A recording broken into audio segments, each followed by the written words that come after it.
Imagine a country that survived for thousands of years by mastering water management. A civilization that learned how to live in balance with nature, not by overpowering it, but by respecting its limits.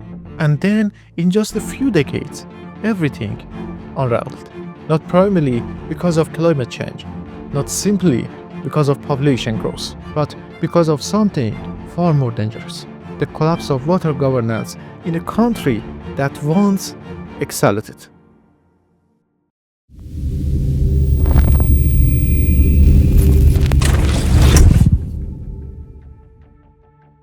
Iran lies in what geographers call the world's desert belt. That single fact defines almost everything. About 84% of the country falls within arid and semi-arid climates, and only 60% can be classified as humid or semi-humid. And yet, historically, Iran was never unlivable. It's a four-season country with an average annual rainfall of about 250 millimeters. Low, but not catastrophic. The real issue has always been uneven distribution. In southern eastern provinces, annual rainfall barely reaches 120 millimeters. In contrast, northern provinces like Gilan receives over 900 millimeters every year. Still, many argue that today's water crisis was inevitable, that climate change sealed Iran's fate. They are not entirely wrong, but they are not telling the full story.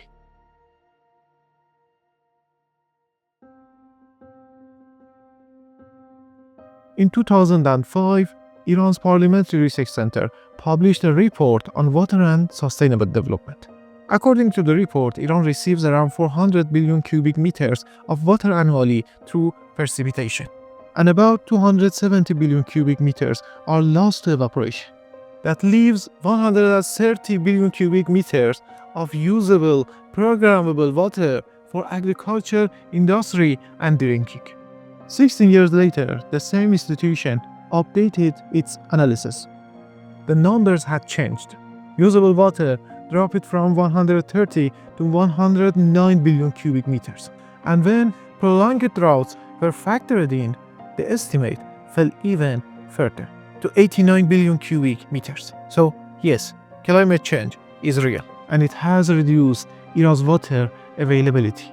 But if climate change were the main cause, the crisis wouldn't look the way it does today. To understand that, we need to look deeper. Four major institutions shape water management in Iran: the Ministry of Energy, responsible for supplying water; the Ministry of Agriculture, in charge of agriculture expansion; the Department of Environment, with an advisory role; and the Supreme Water Council, also consultative. In theory, this system should work. In practice, it doesn't.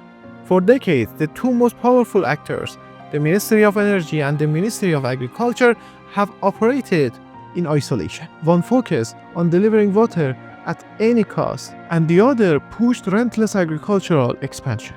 The result: interbasin water transfers, uncontrolled well drilling, and the slow destruction of groundwater reservoirs. Over the past 4 decades, 760 wells have been drilled across Iran, and this led to a new crisis, one that cannot be reversed easily.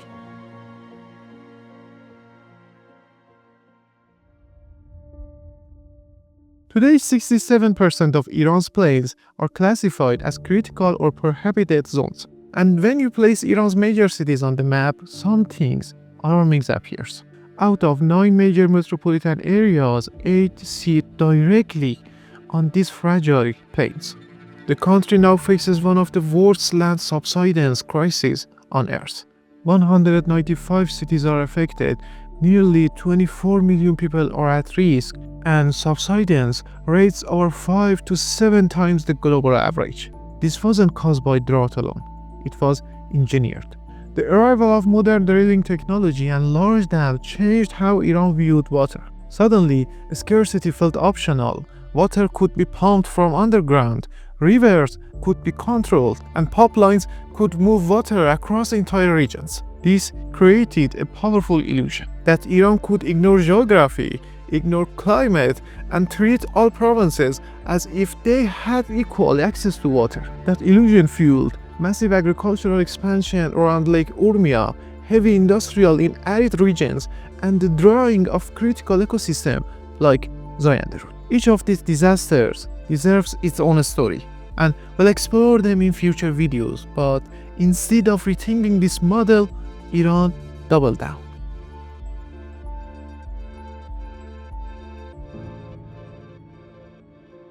Steel factories began appearing in desert provinces. Today, Yazd, Isfahan, and Khorasan-Razavi has some of the highest concentrations of steel plants in the country. Now, water shortages intensify. Even drinking water for these regions is at risk. So policymakers turn to a familiar answer: more technology, bigger projects, desalinate seawater, pump it hundreds of kilometers inland, and keep the system running. A solution that's expensive, energy intensive, and potentially dangerous, because it sends the same message as before. Water limits can be engineered away. And that's how even bigger ideas began to resurface. Ideas so ambitious they promise to rewrite geography itself. One of them is called Iranrud.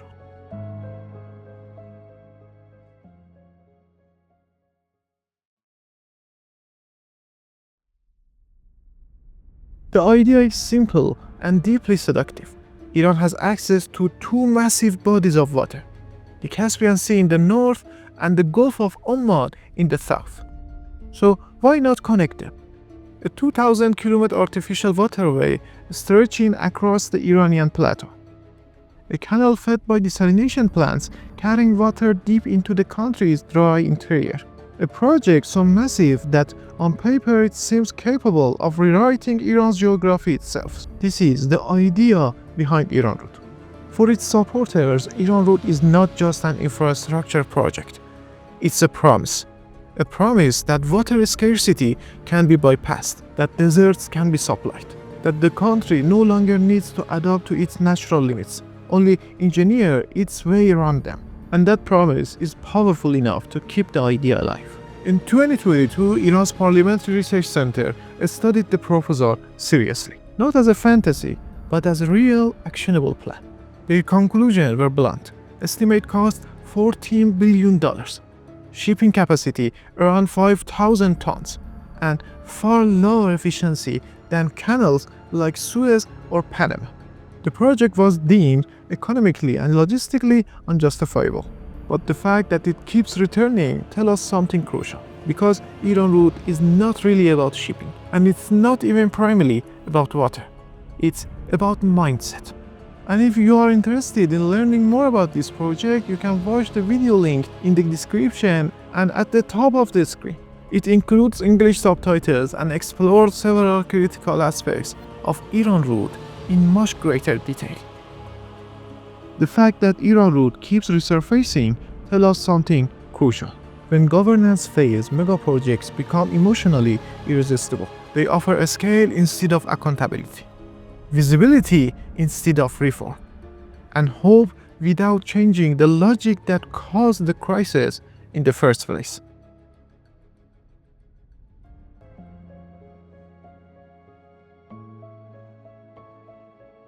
Iran's water crisis will not be solved by megaprojects, and it will not be solved by desalination alone, because the numbers are clear. 89% of Iran's water is consumed by agriculture. Only 8% goes to drinking water and just 3% to industry. So any real solution must start here. Iran must reform agricultural water use, stop placing water-intensive industries in desert provinces, move heavy industries closer to southern coast where desalination makes sense, expand urban wastewater recycling, and abandon provincial water management in favor of watershed-based governance.